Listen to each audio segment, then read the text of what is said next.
నమస్తే. ప్రపంచం మళ్ళీ ఇంకొక యుద్ధం వైపు అడిగేస్తోందా?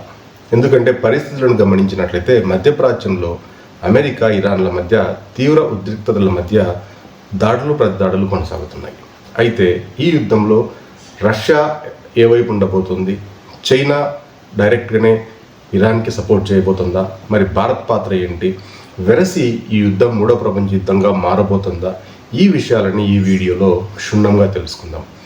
అయితే ఇప్పుడు మధ్యప్రాచ్యంలో జరుగుతున్నటువంటి పరిస్థితులను గమనించినట్లయితే గత కొన్ని రోజులుగా అమెరికా ఇరాన్ పైన తీవ్రమైనటువంటి ఎయిర్ స్ట్రైక్స్ చేస్తుంది.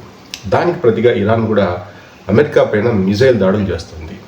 అంటే ఏ ఒక్కళ్ళు కూడా తగ్గడం లేదు, ఇద్దరు కూడా యుద్ధంలో వెనుకడి వేయడం లేదు, ఇద్దరు కూడా ఒకరిపైన ఒకరు దాడులు చేస్తున్నారు. అమెరికా ఇరాన్ పైన మిజైళ్ల వర్షం కురిపిస్తుంది, ఎయిర్ స్ట్రైక్ చేస్తుంది. అదే సందర్భంలో ఇరాన్ కూడా తమ చుట్టూ ఉన్నటువంటి తోటి ముస్లిం దేశాలపైన, అక్కడ ఉన్నటువంటి అమెరికా బేస్లపైన తీవ్రంగా దాడులు చేసి ఆ దేశాలకు కూడా నష్టం కలిగిస్తుంది. అంటే ఈ విధంగా ఆ దేశాలపైన దాడి చేయడం ద్వారా ఆ దేశాలు కూడా ఒత్తిడికి లోనైపోయి అమెరికాని దారిలోకి తెస్తాయని చెప్పి బహుశా ఇరాన్ భావిస్తుండొచ్చు. అయితే కొన్ని రోజుల కిందట ఈ యుద్ధం మొదలుగా ముందు పరిస్థితి గమనించినట్లయితే ఇరాన్లో న్యూక్లియర్ ప్రోగ్రామ్ని ఆపివేయాలి, లేకపోతే దాన్ని పూర్తిగా తుడిచివేయాలనేటువంటి ఉద్దేశంతో ఇజ్రాయిల్ అమెరికా పైన ఒత్తిడి తెచ్చి తమ మిత్రప్రదేశమైనటువంటి అమెరికాతో కలిసి ఇరాన్ పైకి దాడి చేసి ఇరాన్లో ఉన్నటువంటి అగ్రనేతలందరినీ మట్టుపెట్టింది. అయితే ఆ తర్వాత ఇరాన్ కూడా త్వరగానే కోలుకొని తమ అగ్రనేతల్ని కోల్పోయినప్పటికీ కూడా ప్రపంచం ఆశ్చర్యపోయేలాగా అమెరికాకి గట్టి పోటీ ఇస్తోంది.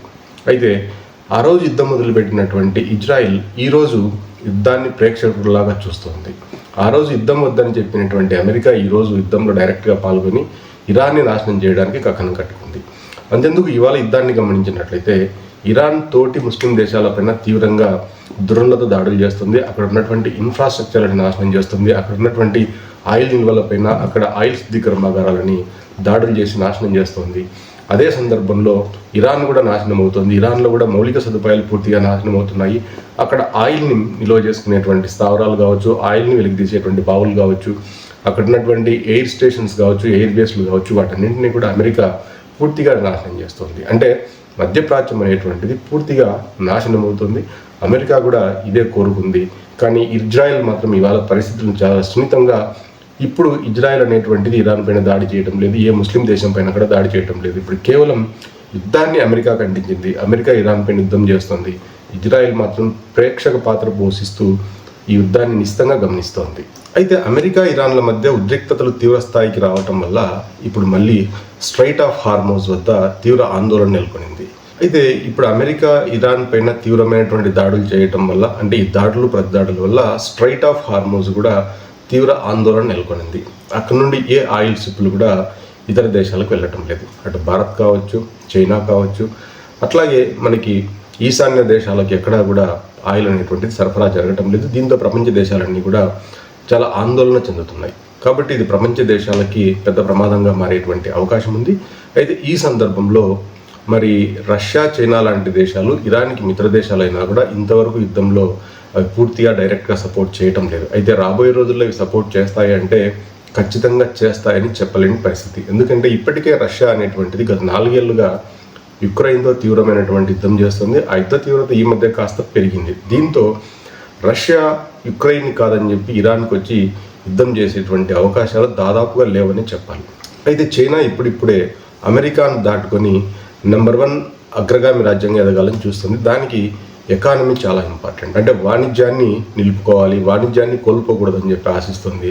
అదే సందర్భంలో చైనా కూడా డిప్లొమసీ ద్వారానే ఈ యుద్ధాన్ని ఆపాలని చూస్తుంది. కాబట్టి రష్యా, చైనా లాంటి దేశాలు ఈ యుద్ధంలో డైరెక్ట్గా పాల్గొనేటువంటి అవకాశాలు చాలా చాలా తక్కువగా ఉన్నాయి.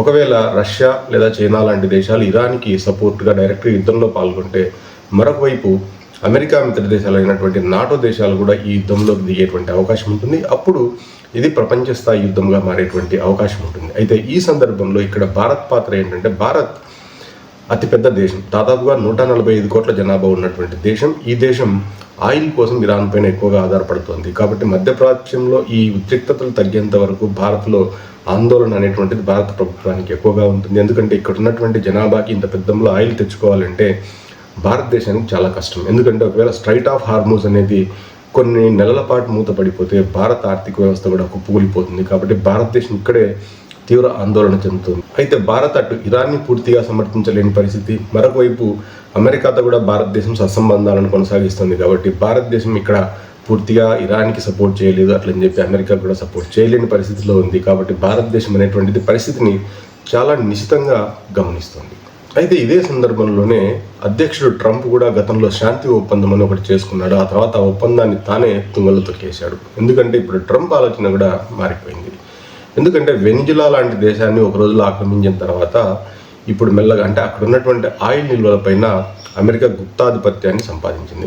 ఇప్పుడు ఇరాన్ని కనుక ఈ యుద్ధంలో ఓడించి మధ్యప్రాచ్యంలో ఉన్నటువంటి మిగతా ఆయిల్ ఎక్స్పోర్ట్ చేసేటువంటి దేశాల్లో కూడా ఇన్ఫ్రాస్ట్రక్చర్ని పూర్తిగా నాశనం చేసినట్లయితే ఆ తర్వాత ఆ దేశాలు ఏవి కూడా ఆయిల్ని వెలికి తీయలేవు, అట్లా అని చెప్పి వేరే దేశాలకు సరఫరా చేయలేవు. అదే సందర్భంలో అమెరికా కూడా ఏం చేస్తుందంటే స్ట్రైట్ ఆఫ్ హార్మూజ్లో తమ పెత్తనం సాగాలని చెప్పి కోరుకుంటుంది. ఇప్పటికే అమెరికా ప్రకటిస్తుంది ఆ స్ట్రైట్ ఆఫ్ హార్మూజ్ ద్వారా ఏ నౌకైనా వెళ్ళినట్లయితే తమకి అక్కడ టోల్ ఛార్జీలు కట్టాలని చెప్పి గట్టిగా చెప్తుంది. అంటే దీని ఉద్దేశం ఏంటంటే అమెరికా మధ్యప్రాచ్యం నుంచి ఒక్క బారెల్ ఆయిల్ని కూడా వేరే దేశాలకు ఎగుమతి కాకుండా పూర్తిగా అడ్డుకుంటుంది. తద్వారా ఈ మధ్యప్రాచ్యంలో ఉండేటువంటి దేశాలను కూడా తమ గుప్పిట్లోకి తెచ్చుకుంటుంది. మధ్యప్రాచ్యంలో ఉండేటువంటి దేశాలని పూర్తిగా నాశనం చేస్తుంది. అదే సందర్భంలో అమెరికా ఏం చేస్తుందంటే వెనిజులాలో ఉన్నటువంటి ప్రపంచంలోనే ఎక్కువ మొత్తంలో ఆయిల్ నిల్వలు ఉన్నటువంటి దేశం వెనిజులా. ఇప్పుడు వెనిజులా నుండి ఆయిల్ని తవ్వి ఆ దేశాన్ని ఇతర దేశాలు కొనాలి అని చెప్పి మెడ మీద కట్టిపెట్టి వాళ్ళని బెదిరిస్తుంది. దీంతో ఆ దేశాలకి ఖచ్చితంగా వెనిజులా నుండి ఆయిల్ కొనాల్సినటువంటి పరిస్థితి ఏర్పడుతుంది. ఇప్పుడు భారతదేశానికి కూడా అదే పరిస్థితి కల్పించాలని చెప్పి ట్రంప్ తన ఆలోచనకి పనులు పెడుతున్నాడు. అయితే ఇప్పుడు కానీ ఇతర దేశాలు స్ట్రైట్ ఆఫ్ హార్మూజ్ని అమెరికా కంట్రోల్లోకి వెళ్ళిపోతే చాలా ఇబ్బందులు పడాల్సి వస్తుంది. ఖచ్చితంగా ఆ దేశాలు అమెరికా నుంచి ఆయిల్ కొనాల్సి వస్తుంది.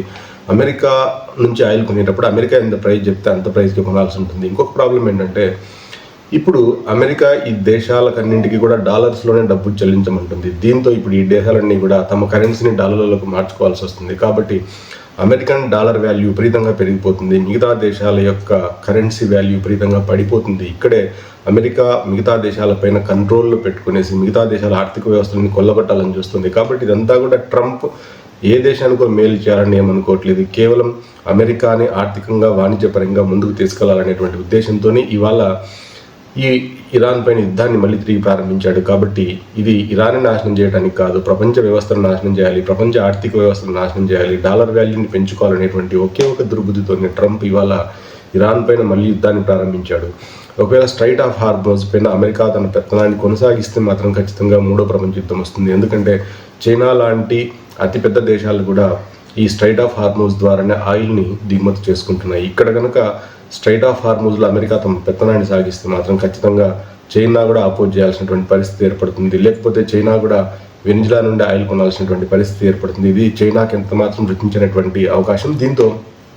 దీనికోసమే ట్రంప్ గత కొంతకాలంగా ఉక్రెయిన్తో రష్యాలో ఉన్నటువంటి ఆయిల్ బావులపైన దాడులు చేయించి అక్కడ ఆయిల్ వెలికి తీయకుండా ఆ వ్యవస్థలన్నింటినీ నాశనం చేశాడు. దీంతో ఇప్పుడు రష్యా నుండి కూడా ఏ దేశం ఆయిల్ని దిగుమతి చేసుకునేటువంటి పరిస్థితులు లేదు. రష్యాని తిరిగి ఆయిల్ని భారత్ లాంటి దేశాల నుంచి శుద్ధి చేసినటువంటి సొమ్ముని దిగుమతి చేసుకుంటుంది. కాబట్టి రష్యా ఇప్పుడు ఏ దేశానికి కూడా ఆయిల్ని ఎగుమతి చేసేటువంటి పరిస్థితి లేదు. కాబట్టి ట్రంప్ అనేటువంటి వ్యక్తి ఆలోచించే ముందు ఉక్రెయిన్ ద్వారా రష్యాలో ఉన్నటువంటి ఆయిల్ బావులను అక్కడ ఉన్నటువంటి ఆయిల్ ఫీల్డ్స్ అన్నింటినీ కూడా డ్రోన్ల ద్వారా నాశనం చేయించాడు. ఆ తర్వాత మళ్ళీ ఇరాన్ పైన యుద్ధాన్ని మొదలుపెట్టి స్ట్రైట్ ఆఫ్ హార్మూజ్ని తమ కంట్రోల్లోకి తెచ్చుకోవడం ద్వారా మిగతా దేశాలపైన బలవంతంగా వెనిజులా ఆయిల్ వృద్ధాలనేటువంటి ఆలోచనలో ఉన్నాడు. తద్వారా మిగతా దేశాల ఆర్థిక వ్యవస్థలు కుదేలవుతాయి.